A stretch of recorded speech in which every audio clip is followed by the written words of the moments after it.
l'invité du jour. Bonjour Maude Bréjon. Bonjour. Vous êtes députée des Hauts-de-Seine, porte-parole du groupe Renaissance à l'Assemblée. Qu'est-ce que vous allez faire ? Écoutez, ce qui s'est passé hier, je vais vous dire, moi, ça me désole. Quand je suis arrivée en politique, c'était il y a 1 an et demi, j'étais pas députée avant.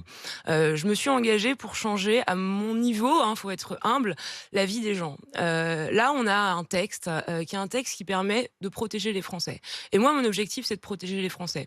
Je remarque que ce texte, qui est plébiscité par environ 3 Français sur 4, si je regarde les sondages que vous avez Tout à fait, le dernier publiés, sondage ELAB notamment dit n'a que pas été suivi par les 75% des Français voulaient Exactement. un texte N'a de pas loi été sur l'immigration. suivi par les oppositions. Et au fond, hier, une majorité de Français n'a pas été représentée par une majorité à l'Assemblée nationale. Et c'est extrêmement dommage. Oui, mais vous pouvez dire, Maude Bréjon, et évidemment, ce sera de bonne guerre, vous le direz, que c'est une alliance de circonstances, que, comme le disait Gérald Darmanin hier, c'est de la petite politique aérie de se retrouver entre LFI et le RN qui votent ensemble. N'empêche qu'au final, tout ça montre que vous avez terriblement manqué de sens politique. C'est-à-dire que vous avez fait une loi qui, comme le disait Philippe Juvin, qu'on entendait dans le dernier journal, disait, au fond, sur l'immigration, ça montre qu'on ne peut pas être à la fois de droite et de gauche. On a fait une loi qui était plébiscitée par une large majorité de Français. Une loi qui était de grande fermeté. Mais même les Français, ils ne savent plus quel projet de loi c'était entre le Sénat, l'Assemblée. Qui permet d'expulser 4000 étrangers délinquants, certains coupables de viols sur les mineurs, de viols sur conjoints, de violences en réunion, de violences aggravées. Moi, ce que je retiens, c'est que les Républicains, hier, quand même, ont fait un choix. Les Républicains ont fait le choix d'être la béquille du Rassemblement national au lieu d'être un parti de gouvernement, et je pense que c'est pour eux une croisée de chemin extrêmement importante. Maude Bréjon, quelle est la suite ? Quel est le scénario sur la table ? Est-ce que vous assumez en disant on retire le texte parce que on n'a pas de majorité, parce que ce texte ne passera pas ?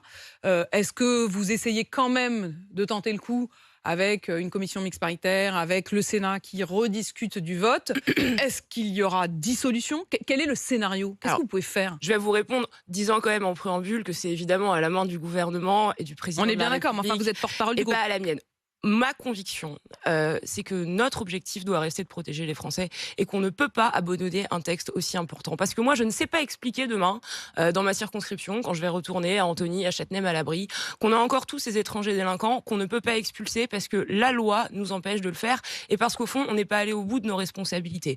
Donc on doit continuer à discuter. C'est d'ailleurs ce qu'on a toujours fait. Gérald Darmanin, au Sénat, en commission des lois, sa porte a toujours été ouverte. Essayons de continuer dans cette voie-là. Moi, je dis à mes collègues, et notamment les Républicains, mais ressaisissez-vous. Qu'allez-vous dire demain dans vos circonscriptions ? Vous qui vous présentez être un parti républicain de droite, héritier de Nicolas Sarkozy, comment est-ce que vous allez expliquer que vous avez rejeté un tel texte ? Je pense que leurs électeurs ne le comprendront pas. Sauf que les chiffres l'ont montré hier, vous n'avez pas la majorité, vous ne l'avez pas hier, je ne vois pas très bien comment vous l'auriez dans 3 semaines, 1 mois ou 2 mois. On a l'Assemblée qu'ont choisi les Français, et moi j'ai beaucoup de respect pour ça. Mais est-ce qu'il ne faut pas qu'ils rechoisissent ? En revanche, je ne pense pas que les Français aient choisi des alliances entre Sandrine Rousseau et Éric Ciotti ou entre Marine Le Pen et Louis Boyard. Je pense que les Français, ce qu'ils attendent de nous, c'est des textes efficaces, et ce texte est un texte efficace. Donc on doit poursuivre encore une fois dans ce qui doit être notre seul objectif. Maintenant, effectivement, il y a la responsabilité des oppositions. Hier, elle n'a pas été au rendez-vous. C'est extrêmement dommage. Et le premier perdant, c'est pas le gouvernement, c'est pas Darmanin, c'est pas les députés Renaissance. Le premier perdant, encore une fois, c'est les Français. Maude Bréjon, justement, vous dites les Français, ils veulent pas forcément de cette association. Les Français, ils s'expriment depuis ce matin sur RMC au 32-16 et ils sont nombreux à réagir, comme Olivier. Bonjour Olivier. Oui, bonjour à Pauline, bonjour à tout le monde. Oui, alors moi, ce que les Français attendent. Vous êtes artisan, Olivier, artisan dans Lyon. Oui. Moi, ce que personnellement, je vais faire une petite parenthèse. Ce que les Français attendent de vous, c'est que vous passiez pas coup de 49-3, parce qu'en fait, vous avez eu globalement leur tour de bâton, tout simplement. Voilà. Alors après, en fait, c'est l'arbre qui cache la forêt, parce qu'on s'aperçoit que le gouvernement actuel dirige à grand coup de 49-3, et dès que les députés ont eu la possibilité, la main, ils ont sanctionné tout simplement. Alors après, je veux bien qu'on y aille de toutes ces belles paroles, de tous ces éléments de langage, mais en fait, ça change pas. Le problème, c'est que si on revient à la genèse du quinquennat, il y a eu une personne qui a été mise en place sans trop de volonté, parce que c'était soi-disant on allait voir ce qu'on allait voir, et puis justement, vous voyez, on voit le résultat. Olivier, est-ce qu'il faut dissoudre ? Bien sûr qu'il faut dissoudre, mais le problème c'est que maintenant, dissoudre pour faire quoi ? Parce que là, on va végéter pendant 3 ans et demi. C'est ni plus ni moins que ça, parce que je pense pas que l'opposition y veuille une cohabitation, sachant que Madame Le Pen a la possibilité de prendre la main dans 4 ans. Donc, est-ce qu'elle va s'aborder en voulant être première ministre? Ça m'étonnerait. Donc il y a un moment, mais la chose est sûre, c'est qu'on ne peut pas rester comme ça. Mais à vouloir faire du en même temps, à vouloir passer coûte que coûte, eh bien voilà, là c'est la sanction. Voilà, en fait, c'est ni plus ni moins que de toute façon, ce qui devait arriver, c'est le retour de boomerang. Voilà. C'est le retour de boomerang. Merci Olivier, et vous êtes nombreux effectivement à réagir. Et depuis ce matin, je dois vous le dire, Maud Bréjon, ils sont tous dans la même tonalité. Qu'Olivier, c'est à un moment, faut assumer et il faut dissoudre ou faire quelque chose, que sinon ça ne peut pas durer comme ça. Vous ne pouvez pas vous retrouver pendant 3 ans. À ne rien pouvoir faire passer autrement qu'au 49.3. Alors, il y a plusieurs choses. On a passé une quarantaine de textes en un an et demi. Celui-là, ça fait 1 an et demi que vous le bossez. On a passé une quarantaine de textes en 1 an et demi. On a effectivement ce texte qui est arrivé avec la motion de rejet qui a été adoptée hier. Ça ne signifie pas la fin du texte, donc on doit continuer à travailler là-dessus. Maintenant, la question de la dissolution, c'est pas à moi de vous dire oui ou non, c'est le choix du président de la République. Ce que je peux vous dire à titre personnel... Vous êtes prête, vous, à remettre en jeu votre mandat ? C'est que j'ai absolument pas peur d'aller aux élections.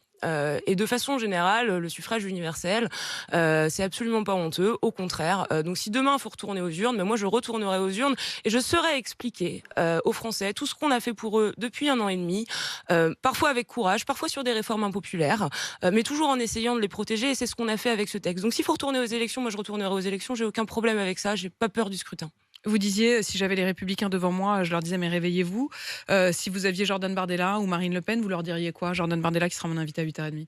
Je leur dirais qu'encore une fois, ce qui intéresse Jordan Bardella et Marine Le Pen, c'est de surfer sur les problèmes. Hier, il y avait l'opportunité pour tous les parlementaires de bonne volonté de régler un certain nombre de problèmes et de permettre d'avancer sur la sécurité en France. Ils ont fait le choix du populisme, ils ont fait le choix de l'intérêt particulier et de l'intérêt partisan pour faire, je reprends les mots de Gérald Darmanin, de la petite politique aérie, au lieu de travailler dans l'intérêt général. Je pense que ni les députés RN, ni les députés Renaissance, ni les députés NUPES, ni les députés LR n'ont été élus pour ça. Vous savez où ils étaient les 5 députés de votre groupe qui ont manqué à l'appel? On aura le temps de faire le bilan et moi je suis pas là. J'imagine que vous vous êtes posé la question hier dans le groupe, vous êtes porte-parole du groupe. J'imagine que vous les avez appelés quand même, vous, Sylvain Maillard. Alors moi je les ai pas appelés, je vais pas vous faire de la langue de bois, effectivement. On a pu se demander où ils étaient, oui. Mais je suis pas en plateau ni hier ni aujourd'hui, voilà, pour taper sur mes collègues. Je pense que vous pourriez, vous le reprocherez pas. Ce serait une bonne guerre. C'est pas la philosophie qui est la mienne. Je pense que dans les moments qui sont difficiles pour le collectif, et c'est un moment qui est difficile pour le collectif, c'est pas mon problème. Avoir un petit peu de solidarité, c'est pas mauvais. Pourquoi est-ce qu'ils n'ont pas voté? Pourquoi ils n'étaient pas là?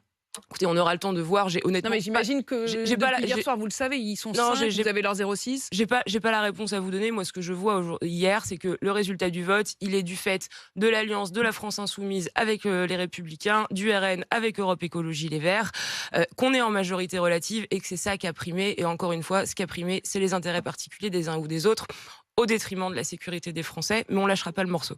Maud Bréjon, vous ne lâcherez pas le morceau. Je rappelle que vous êtes députée des Hauts-de-Seine, porte-parole du groupe macroniste à l'Assemblée, le groupe Renaissance. Je rappelle également que mon invité à 8h30, ce sera donc Jordan Bardella, le président du Rassemblement national.